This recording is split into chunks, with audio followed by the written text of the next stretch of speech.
¿Sabías que Emilio Fernández, conocido como El Indio Fernández, uno de los grandes íconos del cine mexicano, estuvo en la cárcel? No es malo en el fondo, aunque un poco calavera. Sí, el hombre que nos regaló películas inolvidables y un estilo único, pasó meses tras las rejas por un homicidio. Pero, ¿qué fue lo que realmente pasó? Corría 1976, y México vivía una época donde el cine aún era la ventana principal para soñar, pero también un reflejo de tensiones sociales y personales. Fernández, en ese momento, estaba en busca de locaciones para su nuevo proyecto, una película que pretendía ser una especie de homenaje al México rural y duro.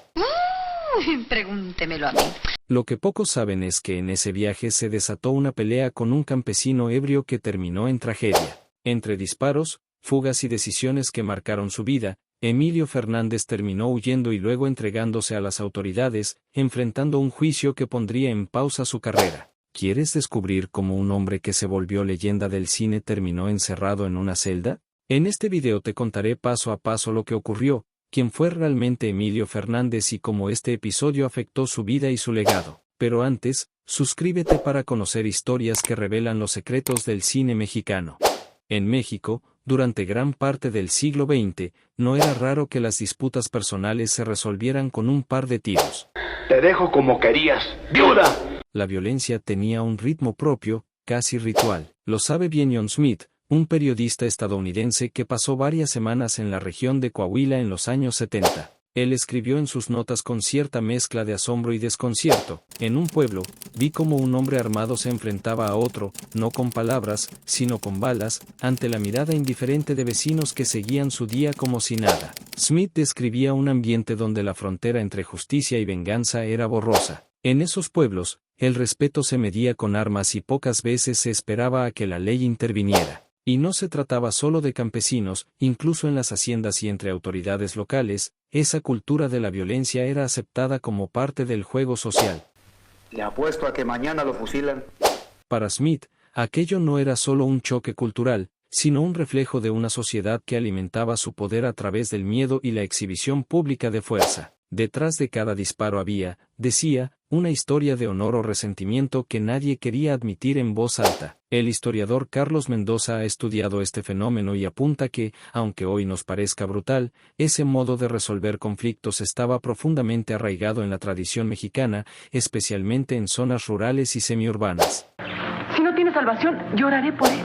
Era una violencia con códigos propios, que servía para mantener un cierto orden, afirma Mendoza, pero también para perpetuar rivalidades y mantener a raya a quienes se atrevían a desafiar el status quo. Así se explica, al menos en parte, cómo un hombre como Emilio Fernández terminó envuelto en un incidente fatal que lo llevó a la cárcel, una historia donde el cine y la realidad se cruzaron de forma inesperada.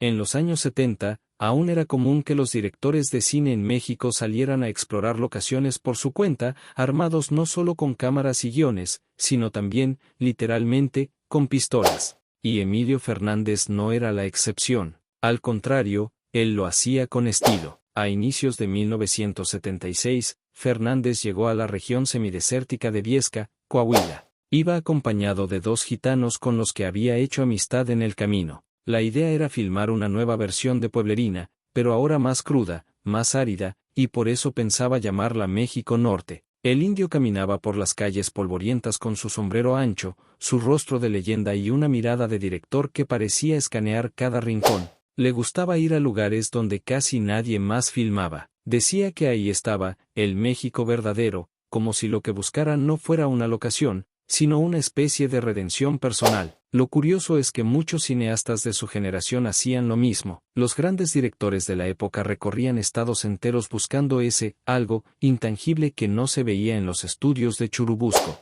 Era un tipo de romanticismo salvaje que mezclaba arte con peligro, glamour con pólvora. Fernández lo sabía. Y quizá por eso, aunque ya era una figura consagrada, seguía jugándosela en lugares donde un mal encuentro podía cambiarlo todo. El investigador Luis Carrillo, especialista en cine mexicano, lo explica así: el indio no buscaba solo paisajes, buscaba historias vivas. Pero en su obsesión por lo auténtico, cruzaba constantemente esa línea entre el creador y el personaje. Y esa línea, en Viesca, se rompió. Durante mucho tiempo, en los pueblos del norte de México, disparar al aire era casi un saludo. Una forma de marcar territorio, festejar o advertir sin necesidad de palabras. Lo hacían en bodas, en cantinas y, a veces, solo por costumbre. Ese día en Viesca, Coahuila, el campesino Javier Aldecoa Galván seguía la tradición, pero con unos tragos de más y una pistola cargada. Se acercó tambaleante, levantó el arma y comenzó a disparar al cielo. No fue una celebración, fue una provocación. Iba borracho, gritaba cosas sin sentido y dirigía sus insultos a los dos gitanos que acompañaban a Emilio Fernández. El indio, que estaba acostumbrado a ambientes rudos, se tensó al instante. No era la primera vez que veía algo así, pero había algo distinto. Aldecoa no solo estaba ebrio y armado, también parecía furioso por la presencia de forasteros. En pueblos como ese, cualquier diferencia, de acento, de ropa, de rostro, podía encender una chispa. Lo más irónico es que esa actitud desconfiada hacia el extranjero, aunque brutal, era común incluso entre las élites rurales. Una especie de celo territorial disfrazado de orgullo local.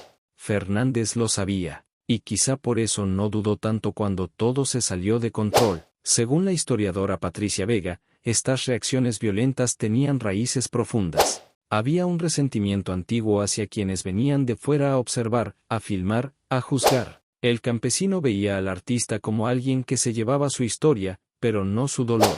Y en ese cruce de miradas, disparos y silencios, comenzó la tragedia.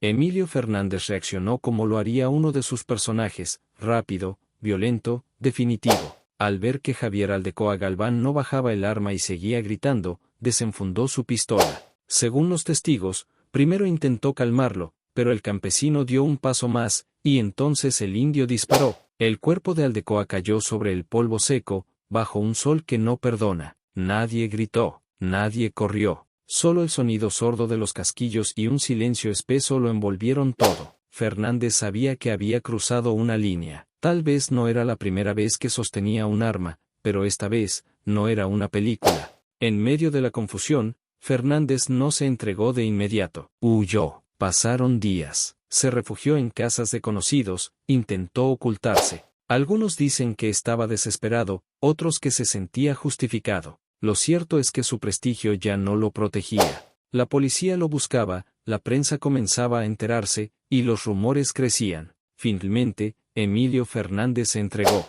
Fue encarcelado en Torreón, y pasó varios meses en prisión mientras se desarrollaba el proceso legal. Aunque algunos medios intentaron minimizar el hecho, la noticia ya se había regado como pólvora. La figura mítica del cine nacional estaba ahora detrás de las rejas. El caso se resolvió como muchos en esa época, con dinero, influencias y versiones contradictorias. Fue liberado tras llegar a un acuerdo económico con la familia de Aldecoa. Nunca se filmó México Norte. La historia terminó fuera de cámara. Según el crítico e investigador de cine Jorge Ayala Blanco, ese episodio marcó el declive de El Indio como creador.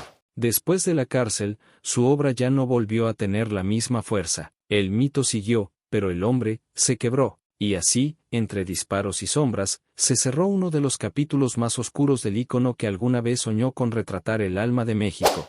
Si les gustó este video, no olviden suscribirse al canal, activar la campanita y compartirlo con quien también disfrute de estas historias ocultas del cine mexicano. Nos vemos en el próximo video, donde seguiremos descubriendo el lado menos conocido de las leyendas que marcaron nuestra historia.